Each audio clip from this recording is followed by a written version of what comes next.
बोल सियावर रामचंद्र भगवान की जय।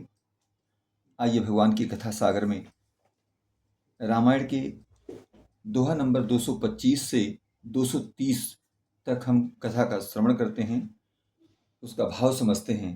आइए प्रभु के चरणों में हाजिर लगाते हुए।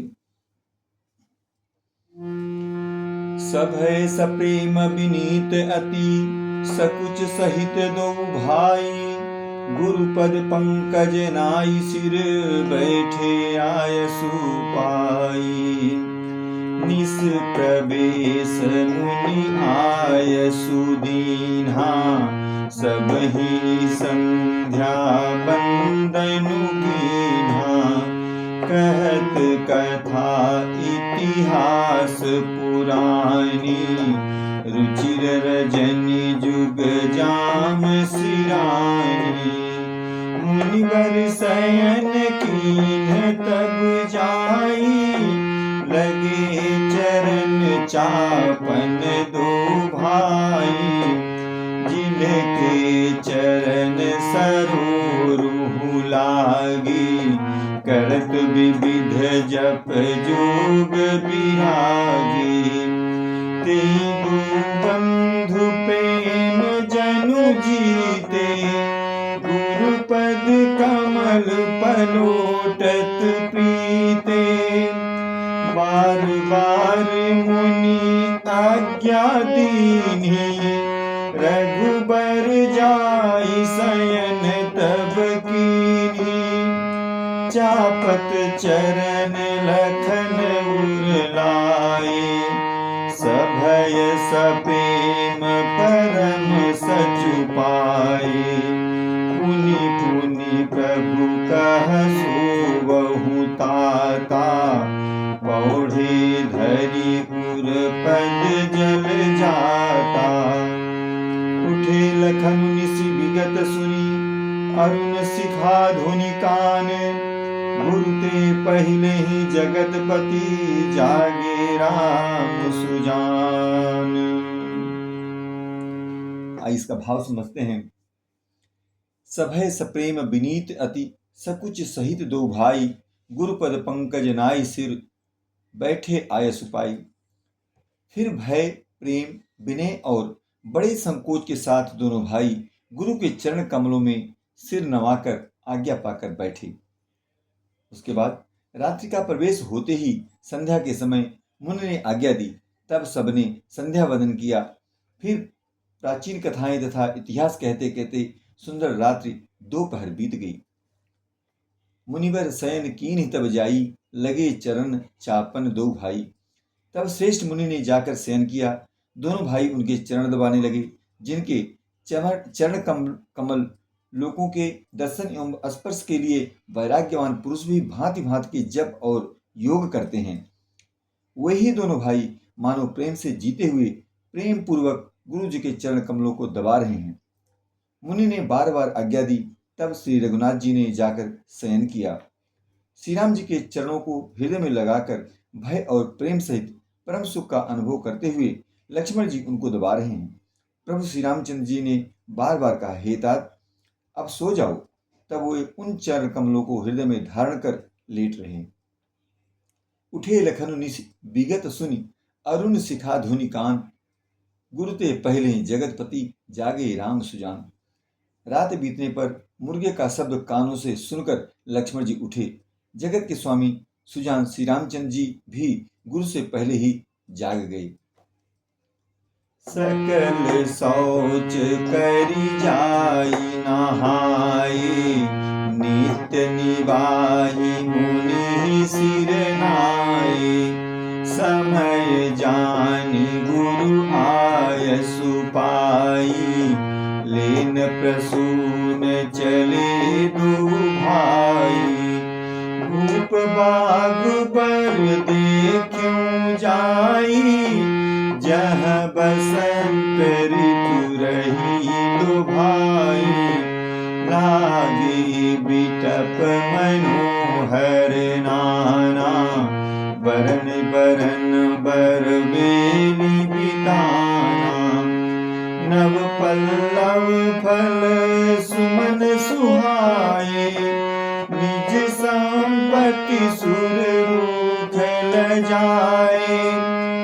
जातक कोकिल कीर चकोरा, कूजत बिहग नटत कल मोरा, मध्य बाग सरु सोह सुहावा, मनि सोपान विचित्र बनावा, विमल सलिलु सरसिज बहुरंगा, जल खग कूजत गुंजत भृंगा, बाग तड़ागु बिलोकी प्रभु हर्षे बंधु समेत, परम रम्य आराम यह जो रामई सुख देत। सकल सोच करि जाई नहाए, नित्य निवाहि मुनि सिरुनाए, समय जान गुरु आय सुपाई, लेन प्रसून चले दो भाई। सब सोच क्रिया करके वे जाकर नहाए, फिर संध्या अग्निहोत्रादि नित्य कर्म समाप्त करके उन्होंने मुनि को मस्तक नवाया। पूजा का समय जानकर गुरु की आज्ञा पाकर दोनों भाई फूल लेने चले। उन्होंने जाकर राजा का सुंदर बाग देखा, जहां वसंत ऋतु लुभाकर रह गई है। मन को लुभाने वाले अनेक वृक्ष लगे हैं, रंग बिरंगी उत्तम लताओं के मंडप छाए हुए हैं। नए पत्तों, फलों और फूलों से युक्त सुंदर वृक्ष अपनी संपत्ति से कल्प वृक्ष को भी लजा रहे हैं। पपीहे, कोयल, तोते, चकोर आदि पक्षी मीठी बोली बोल रहे हैं और मोर सुंदर नृत्य कर रहे हैं। बाग के बीचों बीच सुहावना सरोवर सुशोभित है, जिसमें मणियों की सीढ़ियां विचित्र ढंग से बनी हुई हैं। उसका जल निर्मल है, जिसमें अनेक रंगों के कमल खिले हुए हैं। जल के पक्षी कलरव कर रहे हैं और भ्रमर गुंजार कर रहे हैं। बाग तड़ाग बिलोकी प्रभु हर्षे बंधु समेत, परम रम्य आराम यह जो राम ही सुख देत। बाग और सरोवर को देखकर प्रभु श्री रामचंद्र जी भाई लक्ष्मण सहित हर्षित हुए। यह बाग वास्तव में परम रमणीय है, जो जगत को सुख देने वाले श्री रामचंद्र जी को सुख दे रहा है। चहुदिसि चितई पूछि मालीगण, लगे लेन दल फूल मुदित मन, तेहि अवसर सीता तह आई, गिरिजा पूजन जननी पठाई। संग सखी सब सुभग सयानी, गावई गीत मनोहर बानी। सर समीप गिरिजा गृह सोहा, बरनि न जाई देखी मन मोहा। मर्जन करी सर सखिन समेता, गई मुदित मन गौरी निकेता। पूजा कीन्ही अधिक अनुरागा, निज अनुरूप सुभग बरु मागा। एक सखी सिय संग बिहाई, गई रही देखन फुलवारी।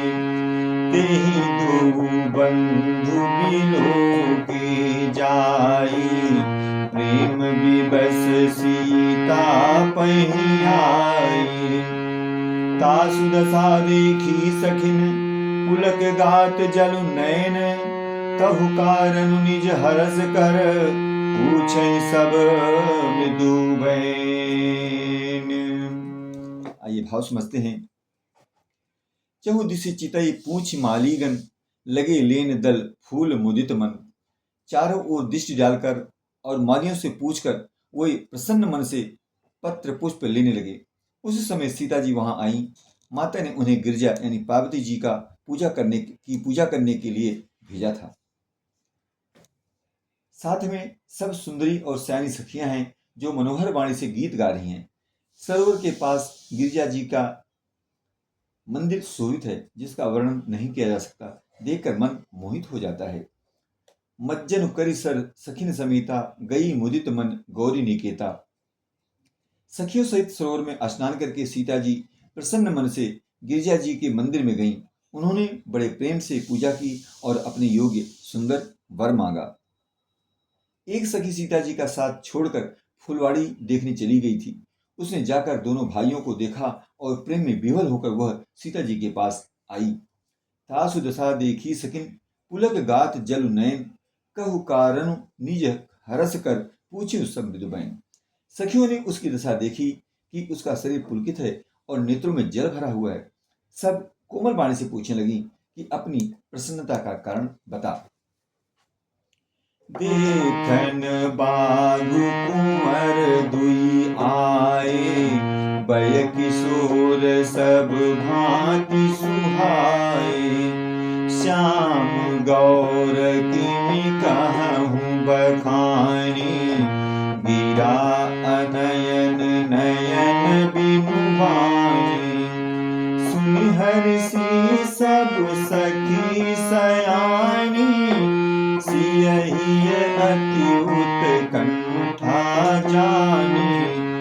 एक कहै नृप सुत ते आली, सुने जे मुनि संग आए काली। जिन निज रूप मोहनी डारी, कीन्हे स्वबस नगर नर नारी। वर्णत छवि जहाँ तहाँ सब लोग, अवस देखिए देखन जोग। तासु बचन अति सिर सुहानी, दरस लागी लोचन अकुलानी। चली अग्र करी प्रिय सखी सोई, प्रीति पुरातन लखई न गोई। सुमिरि सिय नारद बचन, उपजी प्रीति पुनीत। चकित विलोकति सकल दिशि, जनु शिशु मृगी सभीत।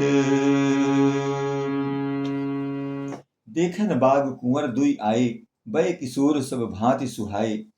उसने कहा, दो राजकुमार बाघ देखने आए हैं, किशोर अवस्था के हैं और सब प्रकार से सुंदर हैं। वे सांवले और गोरे रंग के हैं। उनके सौंदर्य को तो मैं कैसे बखान कर कहूँ। वाणी बिना नेत्र की ही है और नेत्रों की वाणी नहीं है। यह सुनकर और सीता जी के हृदय में बड़ी उत्कंठा जानकर सब सयानी सखियां प्रसन्न हुईं। तब एक सखी कहने लगी, हे सखी, ये वही राजकुमार हैं जो सुना है कि कल विश्वामित्र मुनि के साथ आए हैं और जिन्होंने अपने रूप की मोहनी डालकर नगर के स्त्री पुरुषों को अपने वश में कर लिया है। जहां तहां सब लोग उन्हीं की छवि का वर्णन कर रहे हैं। अवश्य चलकर उन्हें देखना चाहिए, वे देखने ही योग्य हैं। तासु बचन अति सियहि सुहानी, दरस लागी लोचन अकुलानी। उसके वचन सीता जी को अत्यंत ही प्रिय लगे और दर्शन के लिए उनके नेत्र अकुला उठे। उसी प्यारी सखी को आगे करके सीता जी चली। पुरानी प्रीति को कोई लख नहीं पाता। सुमिरि सिय नारद बचन, उपजी प्रीति पुनीत। चकित विलोकति सकल दिशि, जनु शिशु मृगी सभीत। नारद जी के वचनों का स्मरण करके सीता जी के मन में पवित्र प्रीति उत्पन्न हुई। वह चकित होकर सब ओर इस तरह देख रहे हैं मानो डरी हुई मृग छोनी इधर उधर देख रही हो। कंकन किंकिनी नूपुर धुनि सुनी, कहत लखन सन राम हृदय गुनी। मानहु मदन दुंदुबी दीन्ही, मनसा विश्व विजय कह कीन्ही। अस कही फिर चित तेहि ओरा, सिय मुख शशि भय नयन चकोरा। भय विलोचन चारु अचंचल, मनहु सकुचि निमित जे दिगंचल। देखि सिय शोभा सुख पावा, हृदय सराहत बचनु न आवा। जनु बिरंचि सब निज निपुनाई, बिरचि विश्व कह प्रगति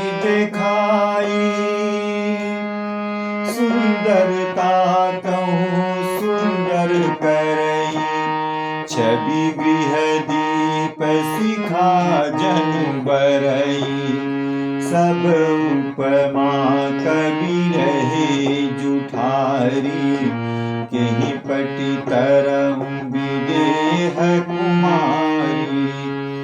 सिय शोभा हिय बरनि प्रभु आपनि दशा विसारी, बोले सुचिमन अनुज सन बचन समय अनुहारी।